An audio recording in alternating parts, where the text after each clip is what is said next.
وما أرسلناك إلا رحمة للعالمين. الله الرحمن الرحيم.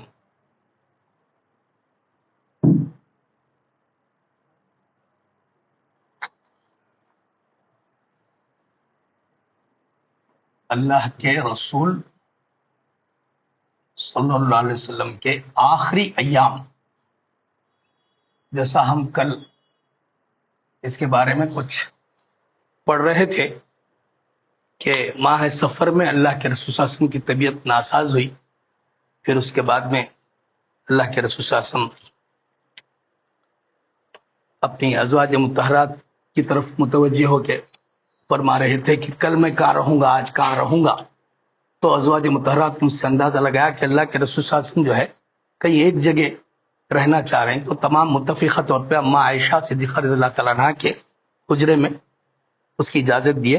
تو حضرت عائشہ رضی اللہ تعالیٰ عنہ اللہ کے رسول صلی اللہ علیہ وسلم کو جو ہے اپنے ٹیکا دیتے ہوئے اللہ کے رسول صلی اللہ علیہ وسلم پر معوذتین پڑھ کر اور جو دعائیں اللہ کے رسول نے حفظ کروائی تھی اما عائشہ کو، وہ دعائیں پڑھ کر دم کر رہے تھے، اور اللہ کے رسول صلی اللہ علیہ وسلم کا ہاتھ لے کر ان کے ہی چہرے پر، ان کے ہی بدن پر مل بھی رہی تھی. یہ اما عائشہ کا عمل تھا. اور کل ہم وہ بھی بات بتا دیے کہ 7 کنوؤں کا جو ہے مشکل سے پانی لایا گیا تھا لگن میں. اللہ کے رسول صلی اللہ علیہ وسلم کو بہت ہائی ٹیمپریچر تھا، وہ لگن میں جو ہے ڈھک، اس سے تھوڑا سا ٹیمپریچر کم ہوا. پھر اس کے بعد اللہ کے رسول صلی اللہ علیہ وسلم کچھ افاقہ ہوا تو مسجد میں تشریف لے گئے اور وہ فرمایا کہ دیکھو تم لوگ میری خبر کو بت نہ بنانا، تم لوگ میری خبر کو بت نہ بنانا کہ اس کی پوجا کی جائے. پھر آپ صلی اللہ علیہ وسلم نے اپنے آپ کو خصاص کے لیے پیش کیا. تو اگر میں نے کسی کی پیٹھ پر کوڑا مارا ہے تو میری پیٹھ حاضر ہے، وہ بدلہ لے لے. کسی کی بے آبروئی کی ہو، کسی کی بے عزتی کی ہو، گالی دی ہو، تو وہ بھی اپنا بدلہ لے لے. اس کے بعد آپ صلی اللہ علیہ وسلم ممبر سے نیچے تشریف لائے، ظہر کی نماز پڑھائی، پھر ممبر پر تشریف لے گئے. ایک شخص نے کہا کہ کل بھی پڑھ لیے تھے ہم 3 درہم باقی ہیں اللہ کے رسول صلی اللہ علیہ وسلم. تو اللہ کے رسول صلی اللہ علیہ وسلم ایک روایت خود ادا کر دیا، اور ایک روایت میں ہے فضل بن عباس بھائی کے جو بیٹے تھے ان کو بولے کہ ان کو ادا کر دو. پھر انصار کے بارے میں بھی اللہ کے رسول صلی اللہ علیہ وسلم نے بہت بہترین تاریخی جملہ ارشاد فرمایا کہ انصار کے بارے میں وصیت کرتا ہوں یہ میرے قلب و جگر ہے، میرے قلب و جگر ہے. اس لیے کہ مصیبت کے وقت ساتھ دیے تھے انصار. جب مکہ میں ظلم کے پہاڑ توڑے جا رہے تھے تو 11 ہجری میں کچھ انصاری آئے تھے، اسلام قبول کرے تھے مینا کے میدان میں. پھر 12 ہجری میں بھی آئے تھے. پھر 13 ہجری میں تو جو ہے پورے انصار اللہ کے رسول صلی اللہ علیہ وسلم کا نہ صرف اللہ کے رسول صلی اللہ علیہ وسلم کا ساتھ دیے بلکہ مہاجرین کا بھی ساتھ دیے تھے. اور یہ بھی بولے تھے کہ انصار گھٹتے چلے جائیں گے، مہاجرین کی تعداد زیادہ ہوگی، عام مسلمانوں کی تعداد زیادہ ہوگی، اور انصار جو ہے ڈے بائی ڈے گھٹتے چلے جائیں گے. اور آج بھی مدینے والوں کے بیہیویئر میں، ان کے اخلاق میں، کردار میں بڑی نرمی ہے. وہاں پہ جو بزنس کرنے والے ہیں، وہاں پہ جو لوگوں سے انٹریکشن ہے، ان لوگوں کو بڑا اندازہ ہے کس طرح نرم دل کے ہیں مدینے والے. پھر اللہ کے رسول صلی اللہ علیہ وسلم نے وہ جملہ بھی ارشاد فرمایا تھا، کل ہم پڑھ لیے کہ ایک بندے کو اللہ نے اختیار دیا ہے کہ وہ دنیا کی چمک دمک یا پھر آخرت کے لیے اختیار کرے. میں نے آخرت کو اختیار کیا ہے. یہ بات سن کر حضرت ابو بکر رضی اللہ تعالیٰ عنہ رونے لگے، اور لوگ بولے کہ کیا ہو گیا ان کو، کئی کو رو رہے ہیں انہوں. لیکن بعد میں ان کو اندازہ ہوا کہ اللہ کے حضرت ابو بکر صدیق رضی اللہ تعالیٰ عنہ کیوں رو رہے تھے. وہ بات اللہ کے رسول صلی اللہ علیہ وسلم نے ایک 3rd کی حیثیت سے ارشاد فرمائی تھی کہ اگر کسی کو اختیار ہے تو وہ کیا کرے گا، لیکن وہ اللہ کے رسول صلی اللہ علیہ وسلم کے اوپر تھی وہ بات. اور حضرت ابوبکر صدیق رضی اللہ تعالیٰ عنہ کو یہ یقین ہونے لگا تھا کہ اب اللہ کے رسول اس دنیا سے پردہ فرمانے والے ہیں. پھر اللہ کے رسول صلی اللہ علیہ وسلم نے ارشاد فرمایا کہ مجھ پر اپنی رفاقت اور مال میں سب سے زیادہ احسانات ابو بکر صدیق رضی اللہ تعالیٰ عنہ کے ہیں. اعتراف کیا اللہ کے رسول صلی اللہ علیہ وسلم. اور اگر میں اپنے رب کے علاوہ کسی اور کو خلیل بناتا، خلیل یعنی دوست، جیسا ابراہیم علیہ السلام کو اللہ نے خلیل بنایا تھا تو ابو بکر رضی اللہ تعالیٰ عنہ کو خلیل بنا تھا. مسجد میں کوئی دروازہ باقی نہ چھوڑا جائے، یہ بھی اللہ کے رسول صلی اللہ علیہ وسلم کا ارشاد تھا، سوائے ابو بکر کے مکان کے دروازے کے. باقی تمام دروازے مسجد میں جو کھل رہے تھے مسجد نبوی میں وہ سارے بند کر دیے جائیں. اب اس کے بعد 4 دن پہلے کی بات ہے، اللہ کے رسول صلی اللہ علیہ وسلم کے آخری 4 دن، اس میں جمعرات کا دن تھا. آپ صلی اللہ علیہ وسلم کو سخت تکلیف تھی. آپ نے ارشاد فرمایا کہ میں کچھ تحریر لکھ دوں میرے بعد تم لوگ گمراہ نہ ہونا، لیکن وہ تحریر کا موقع نہیں آیا. لوگوں میں تھوڑا شور شغب ہو گیا. پھر اس کے بعد اللہ کے رسول صلی اللہ علیہ وسلم نے 3 باتوں کی وصیت فرمائی کہ یہود، نصارہ اور مشرکین،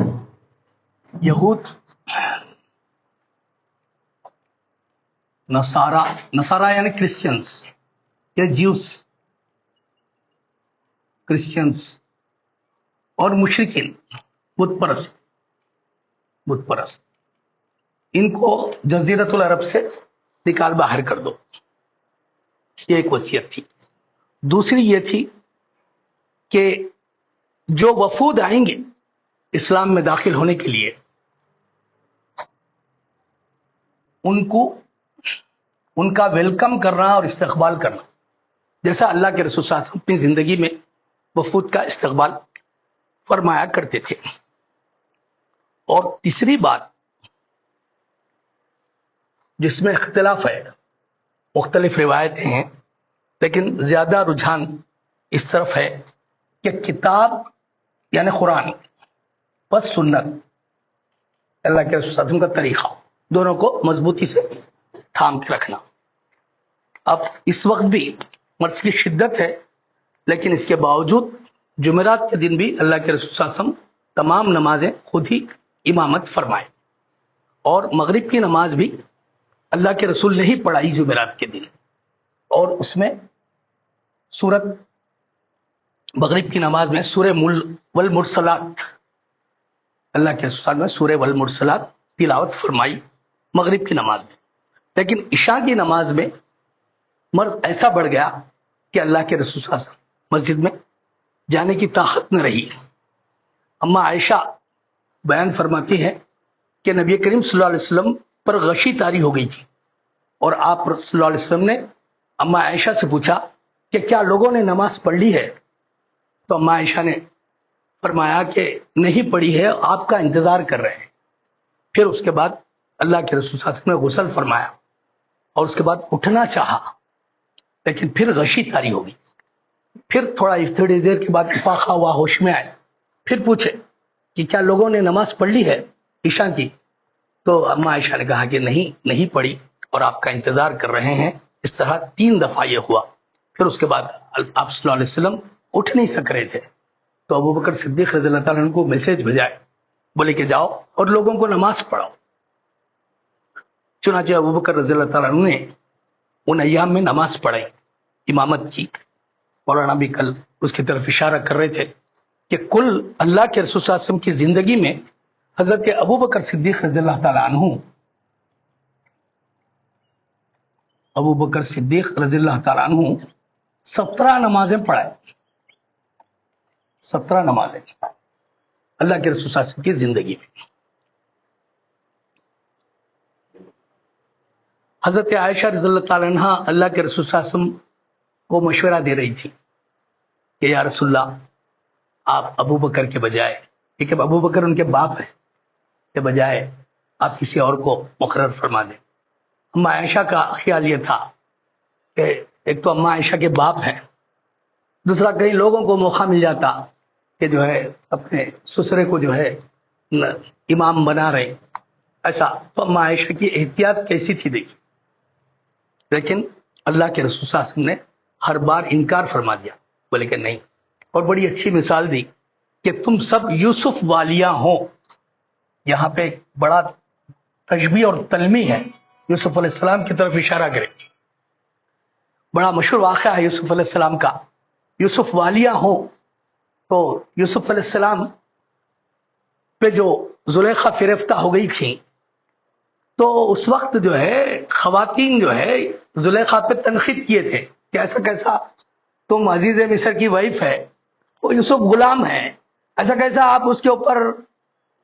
تو زلیخا بولے کہ اچھا اس کا جواب دیتی ہوں میں, بول کے جو ہے سب کو اپنے سہیلیوں کو انوائٹ کرے اور سب کے ہاتھ میں جو ہے فروٹس دیے, چاقو دیے.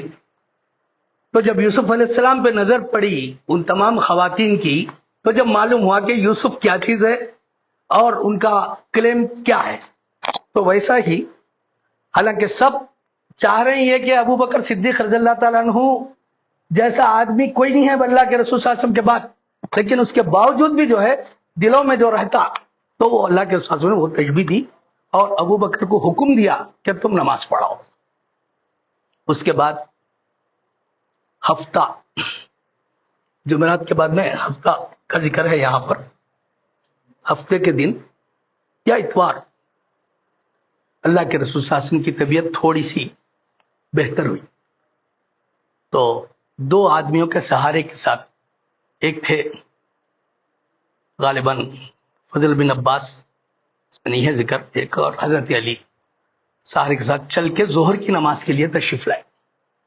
سیٹرڈے یا سنڈے تھا اس وقت ابو بکر صدیق رضی اللہ تعالیٰ عنہ صحابہ کو نماز پڑھا رہے تھے. کل ہم ذکر کریں اس کا, مولانا نے اس کی وضاحت کی کہ ایک دونوں کی امامت میں جیسا وہی. میں مولانا کا شکر گزار ہوں کہ ہر لمحہ اور ہر وقت انہوں نے ہماری بڑے ہی اچھے انداز میں رہبری فرمائی اور ہماری اصلاح بھی کرتے رہے. جب اللہ کے رسول صلی اللہ علیہ وسلم کی آہٹ سن کے ابو بکر صدیق رضی اللہ تعالیٰ عنہ پیچھے کو ہٹنے والے تھے تو اللہ کے رسول نے اشارہ سے فرمایا اور آ کے بازو بیٹھ گئے اور نماز کمپلیٹ کریں گے. اب اس کے بعد اتوار کے دن اللہ کے رسول صلی اللہ علیہ وسلم ایک اور کام کیے, غلاموں کو آزاد کر دیے. جتنے غلام تھے ان سب کو آزاد کر دیے اور اللہ کے رسول صلی اللہ علیہ وسلم کے پاس اس وقت 7 دینار تھے. دینار وہاں کا جو کرنسی ہے, ابھی بھی کویت میں ہے شاید, نہیں دینار, ایک دینار کتنے 80 روپے کا ہے, نہیں 90, 200. تو دینار جو تھا, دینار 7 دینار تھے اللہ کے رسول صلی اللہ علیہ وسلم کو صدقہ کر دیا اور اپنے ہتھیار جو تھے تلوار وغیرہ زرہ وغیرہ وہ مسلمانوں کو ہبا کر دیے, لے لو تم. پھر رات میں چراغ جلانے کے لیے اللہ کے رسول صلی اللہ علیہ وسلم کے گھر کے چراغ میں تیل نہیں تھا. اما عائشہ نے جو ہے پڑوسن سے تیل منگ لیا. پھر اللہ کے رسول صلی اللہ علیہ وسلم کی ایک زرہ تھی, زرہ یعنی وہ شیلڈ جنگ میں جو استعمال ہوتی, وہ شیلڈ جو ہے کہ یہودی کے پاس رہن تھی 75 کلو جو کے بدلے میں, 75 kgs جو کے بدلے میں رہن رکھی ہوئی تھی. پھر اللہ کے رسول صلی اللہ علیہ وسلم کا آخری دن پیر, اس دن حضرت انس رضی اللہ تعالیٰ عنہ اس کے راوی ہیں کہ پیر کے دن مسلمان فجر کی نماز میں مصروف تھے اور حضرت ابو بکر صدیق رضی اللہ تعالیٰ عنہ نماز پڑھا رہے تھے کہ اچانک اللہ کے رسول صلی اللہ علیہ وسلم کا جو حجرہ تھا اما عائشہ کا, وہاں سے پردہ ہٹائے, پردہ ہٹا کے اللہ کے رسول صلی اللہ علیہ وسلم وہاں سے مشاہدہ فرمائے کہ صحابہ جو ہے صفیں باندھے ہوئے ہیں اور نماز میں مصروف ہیں. آپ صحابہ کو اور نماز کی صفوں کو دیکھ کر اللہ کے رسول صلی اللہ علیہ وسلم مسکرا دیے. قربان جائے اللہ کے رسول صلی اللہ علیہ وسلم پر, کروڑوں درود ہوں اللہ کے رسول صلی اللہ علیہ وسلم پر. پھر اس کے بعد ابو بکر صدیق رضی اللہ تعالیٰ عنہ پیچھے ہٹے ایڑیوں سے کہ صف میں جا ملے. انہوں سمجھے کہ اللہ کے رسول نماز کے لیے تشریف لانا چاہ رہے, لیکن حضرت انس رضی اللہ عنہ کا بیان ہے کہ رسول اللہ صلی اللہ علیہ وسلم کے اس اچانک کمرے سے دیکھنے میں آنے میں ایسا اندیشہ ہو گیا تھا کہ سارے مسلمان خوشی سے اپنی نمازوں کو توڑ کر اللہ کے رسول کی خدمت میں جائیں اور مزاج پرسی کے لیے، لیکن اللہ کے رسول نے ہاتھ سے اشارہ فرمایا کہ اپنی نماز پہلے پوری کر لو، اپنی نماز پہلے پوری کر لو۔ پھر اس کے بعد اللہ کے رسول کمرے کے اندر تشریف لے گئے اور پردہ گرا دیا۔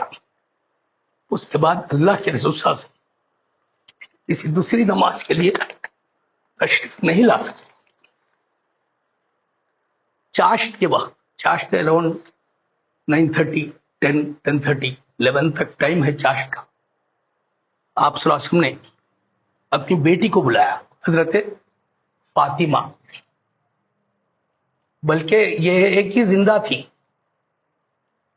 حضرت زینب کا انتقال ہو گیا تھا، رقیہ کا انتقال ہو گیا تھا، ام کلثوم کا انتقال ہو گیا تھا، 4 بیٹیاں اللہ کے رسول، یہ بیٹی زندہ تھی حضرت فاطمہ چھوٹی، بلا کے ان کے کان میں کچھ بولے، وہ رونے لگی۔ پھر آپ صلی اللہ علیہ وسلم پھر بلایا، بولے پھر کچھ کان میں بولے، وہ ہنسنے لگی۔ حضرت عائشہ نے پوچھا کہ تم روئی کیوں تھی؟ روئی اس لیے تھی کہ اللہ کے رسول صلی اللہ علیہ وسلم نے ارشاد فرمایا تھا کہ اب وہ دنیا سے جانے والے ہیں، تو باپ کی جدائی کے لیے میں رونے لگی۔ پھر ہنسنے کیوں لگی؟ تو مجھ سے سب میں پہلے تم ہی ملو گی۔ اس خوشخبری پہ بیٹی ہنسنے لگی، خوش ہو گئی۔ پھر ایک اور بشارت بھی دی حضرت فاطمہ کہ قیامت کے دن تم تمام خواتین کی سردار رہو۔ پھر اللہ کے رسول صلی اللہ علیہ وسلم کی تکلیف دیکھ کر، موت کی تکلیف دیکھ کر اماں فاطمہ رضی اللہ تعالیٰ عنہا نے بے ساختہ پکارا، کیا ہے ابا جان کی تکلیف؟ آپ صلی اللہ علیہ وسلم نے فرمایا، تمہارے ابا پر آج کے بعد پھر کوئی تکلیف نہیں آئی۔ پھر آپ صلی اللہ علیہ وسلم نے اپنے نواسوں حضرت حسن اور حضرت حسین رضی اللہ تعالیٰ عنہ کو بلایا، ان کو چوما اور ان کے بارے میں خیر کی وصیت فرمائی۔ پھر ازواج مطہرات کو بلائے، تمام جو زندہ تھیں، جملہ 12 ازواج مطہرات تھیں، جس میں شاید 1 یا 2 کا انتقال ہو گیا تھا، بلا کے جو ہے ان کو بھی واعظ اور نصیحت کا فرمایا اللہ کے رسول صلی اللہ علیہ وسلم۔ پھر اللہ کے رسول کی تکلیف بڑھتی جا رہی تھی، اور وہ زہر جو پوائزن دیے تھے خیبر میں، اس کا بھی اثر نظر آ رہا تھا۔ چنانچہ آپ صلی اللہ علیہ وسلم حضرت عائشہ سے فرمانے لگے کہ عائشہ، خیبر میں جو کھانا میں نے کھایا تھا اس کی تکلیف کو میں محسوس کر رہا ہوں۔ اس وقت مجھے محسوس ہو رہا ہے کہ اس زہر کے اثر سے میری رگے جان کٹی جا رہی ہے۔ پھر آپ صلی اللہ علیہ وسلم نے صحابہ کو بھی وصیت فرمائی کہ الصلاۃ والصلاۃ وما ملکت ایمانکم، نماز اور تمہارے لونڈی اور غلام، نوکرانیوں کے ساتھ، غلاموں کے ساتھ نرمی کا، یہ بھی اللہ کے رسول صلی اللہ علیہ وسلم نے نماز کی وصیت کے ساتھ امیڈیٹ وہ وصیت بھی فرمائی۔ اور یہ اللہ کے رسول یہ الفاظ بار بار دہرا رہے تھے۔ پھر اس کے بعد اللہ کے رسول صلی اللہ علیہ وسلم پر نزا کی کیفیت طاری ہو گئی۔ نزا، کل مولانا تفصیل سے بتا رہے تھے کہ ہمارا جو ڈور توبہ کا جو دروازہ جو بند ہونے کا ہے، وہ نزا سے پہلے ہی کلوز، نزا کے بعد کچھ بھی کام نہیں ہوتا۔ بولے اس میں اللہ کے رسول صلی اللہ علیہ وسلم حضرت اماں عائشہ سے جو ہے ٹیک لگا کے بیٹھ گئے، لیٹے ہوئے، کہ یہ اس کو جو ہے اماں عائشہ اپنے لیے بڑی نعمت سمجھتی ہیں کہ اللہ کے رسول صلی اللہ علیہ وسلم کا آخری جو لمحات تھے اماں عائشہ کے ساتھ۔ پھر اس کے بعد اماں عائشہ کے بھائی تھے عبد الرحمن بن ابی بکر، جو تنیم کو بھی جو لے گئے تھے عمرہ کرانے کے واسطے، انہوں آئے، ان کے ہاتھ میں مسواک تھی، تو اللہ کے رسول صلی اللہ علیہ وسلم ان کی مسواک کی طرف نظر ڈالے، تو اماں عائشہ کو خیال ہوا کہ اللہ کے رسول مسواک فرمانا چاہتے ہیں، تو اپنے بھائی سے وہ مسواک لے کے اللہ کے رسول کو دیے، تو یقیناً اللہ کے رسول کا اشارہ مسواک کی طرف ہی تھا، تو اللہ کے رسول صلی اللہ علیہ وسلم مسواک کو جو ہے لگانے کی کوشش کرے، لیکن بہت سخت تھی، وہ ٹائٹ تھی، نہیں مسواک ذرا سخت رہتی۔ پھر اماں عائشہ ہاتھ سے مسواک لی اور خود چبا کے اللہ کے رسول صلی اللہ علیہ وسلم کو نرم کر کے دیے. تو یہ بھی بڑے فخر کے ساتھ کہتی ہیں اماں عائشہ اپنی باقی زندگی میں کہ اللہ کے رسول صلی اللہ علیہ وسلم کے دہن مبارک اور میرا دہن آپس میں ملے اس وقت، یہ میرے لیے فخر کی بات ہے. پھر آپ صلی اللہ علیہ وسلم نے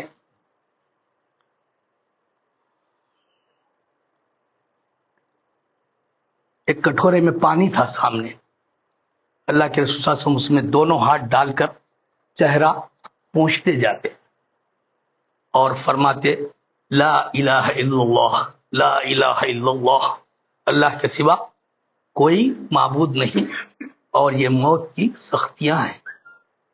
پھر اس کے بعد میں مسواک سے فارغ ہو کے اللہ کے رسول صلی اللہ علیہ وسلم نے ہاتھ یا انگلی اٹھائی، چھت کی طرف بلند کی اور دونوں ہونٹوں پر کچھ حرکت ہوئی. حضرت عائشہ نے سننے کی کوشش کی کہ اللہ کے رسول ہونٹوں سے کیا ارشاد فرما رہے.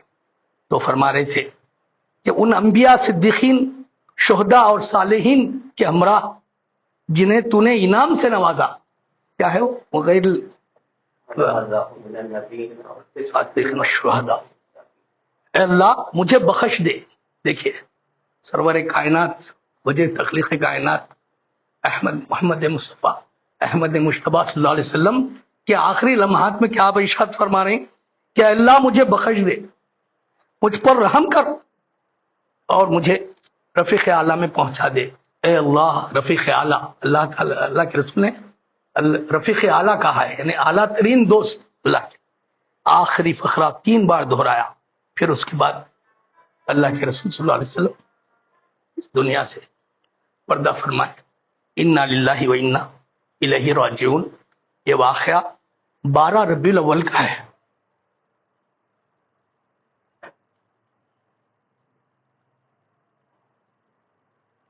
ربیع الاول کا ہے، پیر کا دن ہے اور چاشت کا وقت ہے. اور اس وقت اللہ کے رسول صلی اللہ علیہ وسلم کی عمر شریف 63 سال 4 دن 4 days 63 years 4 days. اب اس کا جو خبر پھیلی، جو پبلسائز ہوئی، اس میں بڑے لوگوں کے بلکہ مدینے والوں پہ تو جو ہے غم کا پہاڑ ٹوٹ پڑا. سب تاریک ہو گئے، تاریکی نظر آنے لگی، اندھیرا چھا گیا. حضرت انس رضی اللہ تعالیٰ عنہ کا بیان ہے کہ جس دن اللہ کے رسول صلی اللہ علیہ وسلم مدینے کو تشریف لائے تھے، اس دن جتنا روشن دن تھا آج کا دن ویسا نہیں رہا، بلکہ تاریک رہا، اندھیرا اندھیرا چھایا رہا. پھر اللہ کے رسول صلی اللہ علیہ وسلم کی وفات پہ حضرت فاطمہ نے بڑے اچھے جملے بتائے ہیں. کیا یا بتا عجاب ربا دعا، یا بتا من جنت الفردوس ماوا، یا بتا الی جبریل تطاع. اے ابا جان، جنہوں نے پروردگار کی پکار پر لبیک کہا، ہائے ابا جان جن کا ٹھکانہ جنت الفردوس ہے، ہائے ابا جان ہم جبریل کو آپ کی موت کی خبر دیتے ہیں. ہم جبریل علیہ السلام کو آپ صلی اللہ علیہ وسلم کی موت کی خبر دیتے ہیں. اب اس کے بعد میں حضرت عمر رضی اللہ تعالیٰ عنہ کا جو موقف تھا وہ بڑا چیلنجنگ، اور ابوبکر صدیق رضی اللہ تعالیٰ عنہ کے لیے بڑا صبر آزما تھا. حضرت عمر فاروق رضی اللہ تعالیٰ عنہ کو جو ہی یہ خبر ملی، ان کا پہلے تو ان کے ہوش و حواس اڑ گئے، ایکسپیکٹ نہیں کر رہے تھے. بڑے ایموشنل اور جذباتی تھے عمر فاروق رضی اللہ تعالیٰ عنہ، اور بڑے ہی بہادر دلیر. ان کے اسلام لانے سے جو ہے اسلام کو بڑی قوت طاقت ملی. تو حضرت عمر رضی اللہ تعالیٰ عنہ کو جب نیوز ملی تو ایک تو ہوش و آواز اٹھ گئے اور کھڑے ہو کے جو ہے بولنا شروع کرے کہ کچھ منافقین سمجھتے ہیں کہ اللہ کے رسول کی وفات ہو گئی ہے. وفات نہیں ہوئی، بلکہ آپ صلی اللہ علیہ وسلم اپنے رب کے پاس تشریف لے گئے ہیں. جس طرح موسیٰ بن عمران 40 دن گئے تھے، 30 days گئے تھے، پھر 10 days ایکسٹرا موسیٰ علیہ السلام کوہ طور پہ گئے تھے، پھر واپس آئے تھے، پھر اللہ کے رسول صلی اللہ علیہ وسلم بھی واپس آئیں گے. یہ اس قسم کے الفاظ تھے حضرت عمر رضی اللہ تعالیٰ عنہ. محبت کا تقاضا تھا، محبت میں کوئی چیز سمجھ میں نہیں آتی. پھر حضرت ابو بکر صدیق رضی اللہ تعالیٰ عنہ کا موقف.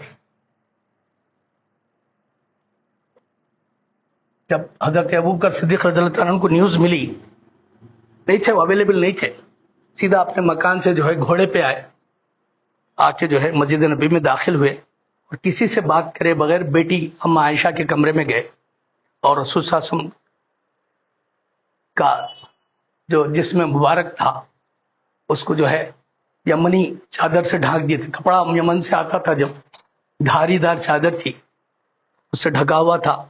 اللہ کے رسول صلی اللہ علیہ وسلم نے چہرے پر سے کپڑا ہٹایا اور اس کو چہرے کو چوما اور پھر رونے لگے. پھر فرمایا میرے ماں باپ آپ پر قربان، اب جو موت آنی تھی آپ کو آ چکی، پھر اس قسم کی تکلیف یا رسول اللہ آپ کو نہیں ہوگی. اس کے بعد باہر تشریف لائے کمرے کے. اس وقت حضرت عمر لوگوں سے بات کر رہے تھے اور حضرت عمر سے بولے ابوبکر صدیق صاحب کو تم بھی بیٹھ جاؤ، لیکن عمر بولے میں نہیں بیٹھتا. دوسرے صحابہ متوجہ ہو گئے تو اللہ کے رسول صلی اللہ علیہ وسلم نے اس وقت چھوٹا سا خطبہ دیا، وہ بڑا جامع ہے، تقریباً سیرت کی کتابوں نے اس کو محفوظ رکھا ہے اور اس خطبے کو بڑی اہمیت دی ہے. وہ تھا بسم اللہ الرحمن الرحیم، اما بعد من کان منکم یعبد محمدا صلی اللہ علیہ وسلم فإن محمدا قد مات ومن کان منکم یعبد اللہ فإن اللہ حی لا یموت. پھر اس کے بعد قرآن کی آیت پڑھی، قال اللہ تعالیٰ فی القرآن المجید بسم اللہ الرحمن الرحیم وما محمد الا رسول قد خلت من قبله الرسل افعین مات او قتل انقلبتم على اعقابکم ومن ينقلب على عقبیہ فلن یضر اللہ شیئا وسیجزی اللہ الشاکرین. اما بعد، پہلے جو خطبے کے الفاظ تھے کہ تم میں سے جو شخص محمد صلی اللہ علیہ وسلم کی پوجا کرتا تھا وہ جان لے کہ محمد صلی اللہ علیہ وسلم کی موت واقع ہو چکی ہے، اور تم میں سے جو شخص اللہ کی عبادت کرتا تھا یقیناً اللہ ہمیشہ زندہ رہنے والا ہے. دو ٹوک بات تھی ابوبکر صدیق رضی اللہ تعالیٰ عنہ کی. نہ جانے اللہ تعالیٰ نے کون سی طاقت اور قوت اور زور خطابت دے دیا تھا اس وقت، ایسی دو ٹوک بات. جبکہ ہوش و حواس اڑ جاتے ہیں کبھی نہیں مرے گا. جو شخص اللہ کی عبادت کرتا تھا یقیناً اللہ ہمیشہ زندہ رہنے والا ہے، کبھی نہیں مرے گا. اللہ کی صفات بیان کرو. اللہ کا ارشاد ہے محمد نہیں ہے مگر رسول ہی، آقانا محمد اللہ. ان سے پہلے بھی بہت سے رسول گزر چکے. کیا اگر وہ محمد صلی اللہ علیہ وسلم مر جائیں یا ان کی موت واقع ہو جائے یا وہ قتل کر دیے جائیں تو تم لوگ اپنی ایڑی کے بل پلٹ جاؤ گے؟ کوشچن کر رہے ہیں صحابہ سے. اور جو شخص یعنی قرآن کی آیت پیش کر رہے ہیں، کوئی اپنی طرف سے نہیں. اور جو شخص اپنی ایڑی کے بل پلٹ جائے تو یاد رکھے کہ وہ اللہ کو کچھ نقصان نہیں پہنچا سکتا، اور عنقریب اللہ شکر کرنے والوں کو جزا دے گا. اس آیت کا اب اس کا جو امپیکٹ ہوا ہے صحابہ پہ کہ فرط غم سے حیران اور ششدر رہ گئے. بلکہ بعض صحابہ بولے کہ یہ آیت ایسا لگ رہا تھا کہ ابھی نازل ہوئی کیا، جبکہ آیت قرآن کی ہے. حضرت ابوبکر صدیق کا خطاب سن کے کہ اب اللہ کے رسول، یقین ہو گیا کہ اللہ کے رسول صلی اللہ علیہ وسلم اس دنیا سے پردہ فرما چکے ہیں. ابن عباس کا بھی وہی. حضرت سعید بن مسیب رضی اللہ تعالیٰ عنہ کہتے ہیں کہ حضرت عمر رضی اللہ عنہ نے فرمایا واللہ میں نے جو ہی ابوبکر صدیق رضی اللہ عنہ کی زبان سے یہ آیت سنا میں خود بھی حیران رہ گیا. حتیٰ کہ اس کے بعد باری باری وہاں کی گھڑی 10 صحابہ اکرام نے حجر شریف میں داخل ہو کر نماز جنازہ پڑھی. بعض کتابوں میں جو ہے انفرادی نماز جنازہ ہوئی، اجتماعی طور پہ نہیں ہوئی. کوئی امام نہ تھا، اس لیے کہ امام الانبیاء ہیں. اب ان کی نماز جنازہ کے لیے سب سے پہلے آپ صلی اللہ علیہ وسلم کے جو فیملی ممبرز تھے وہ لوگ نماز جنازہ پڑھے، پھر اس کے بعد مہاجرین پڑھے، پھر اس کے بعد انصار، پھر باقی مرد حضرات، پھر عورتیں، پھر بچے. نماز جنازہ پڑھنے میں منگل کا پورا دن گزر گیا. پیر کے دن ہوا ہے سانحہ، پھر منگل کا سارا دن نماز جنازہ میں ہو گیا، اور چہارشنبے کی رات آ گئی. رات میں چہارشنبے کی رات میں اللہ کے رسول صلی اللہ علیہ وسلم کے جسم مبارک کو خاک کے سپرد کر دیا گیا. یہاں تک کہ اما عائشہ فرماتی ہیں کہ تدفین کا علم بھی نہیں ہوا ہم کو. درمیانی رات میں چار شبی کی رات میں نے کچھ پھوڑے کی آواز سنی ہے. اس سے مجھے اندازہ ہوا کہ اللہ کے رسول صلی اللہ علیہ وسلم کی تدفین ہوئی. یہ تھے کچھ واقعات. اللہ تعالیٰ ہمیں اللہ کے رسول سے سچی محبت عطا فرما دے. اب جیسا مولانا کا حکم ہوا تھا کہ یہ سیرت کی کلاسز ختم نہیں ہوئے, یہ تو جو ہے اللہ کے رسول صلی اللہ علیہ وسلم کی جو ہے حیات طیبہ تھی کہ کس طرح یہ 63 سالہ زندگی اللہ کے رسول صلی اللہ علیہ وسلم کی ہوئی. اس میں سے جو چیزیں چھوٹ گئی ہیں, مثال کے طور پہ اللہ کے رسول صلی اللہ علیہ وسلم کی فیملی ممبرز, ان کی بیویوں کا تذکرہ آئیں گا انشاءاللہ. پھر ان کے اولاد کا, بیٹوں کا, بیٹیوں کا تذکرہ آئیں گا. پھر کچھ صحابہ کے واقعات آئیں گے, اور اللہ کے رسول صلی اللہ علیہ وسلم کے اخلاق کیسے تھے, اللہ کے رسول صلی اللہ علیہ وسلم کے عادات کیسے تھے, اللہ کے رسول صلی اللہ علیہ وسلم کس طرح کھاتے تھے, کس طرح پیتے تھے, لوگوں سے کس طرح بات چیت کرتے تھے, اللہ کے رسول صلی اللہ علیہ وسلم کا جو کریکٹر کنڈکٹ تھا اس کے بارے میں بھی انشاءاللہ ایک 3-4 کلاسز رہیں گے. اس کی بھی تفصیل. Like, comment, and subscribe.